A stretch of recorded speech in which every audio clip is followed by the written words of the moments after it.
അസ്സലാമലൈക്കും. Welcome to Salalah kitchen. ഇന്നത്തെ recipe കുൽഫിയാണ്.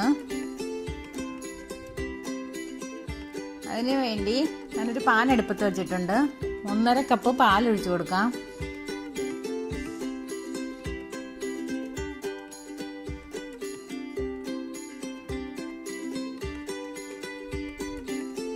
പാല് നന്നായിട്ട് തിളച്ച് നല്ലതായിട്ട് വെന്ത് വറ്റി വരണം. ഇനി ഞാൻ 1/2 കപ്പ് പഞ്ചസാര എടുത്തിട്ടുണ്ട്. പഞ്ചസാര ഇട്ട് കൊടുക്കാം. പഞ്ചസാരയും പാലും നന്നായിട്ട് വെന്തിട്ട് നല്ലതായിട്ട് കുറുകി വരണം. ഇനി കാഷ്യൂ നട്ട്സ്,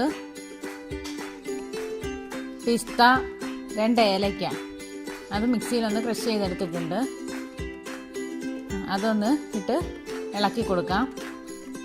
അതും നല്ലതായിട്ടൊന്ന് വെന്ത് വരണം. അത് തണുത്തിട്ടുണ്ട്. ഇനി ഇതിൻ്റെ പാത്രത്തിലേക്ക് ഒഴിക്കാം.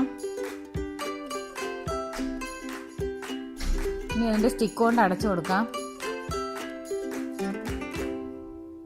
ഇതൊരു 8 മണിക്കൂറെങ്കിലും ഫ്രിഡ്ജിൽ വെച്ച് നന്നായിട്ട് ഫ്രീസറിൽ വെച്ച് സെറ്റ് ആകണം. അങ്ങനെ 8 മണിക്കൂർ ഫ്രീസറിൽ വെച്ച് സെറ്റായതാണ്. കുൽഫി റെഡി ആയിട്ടുണ്ട്. എല്ലാവരും ലൈക്ക് ചെയ്യണം, ഷെയർ ചെയ്യണം, സബ്സ്ക്രൈബ് ചെയ്യണം. Thank you for watching.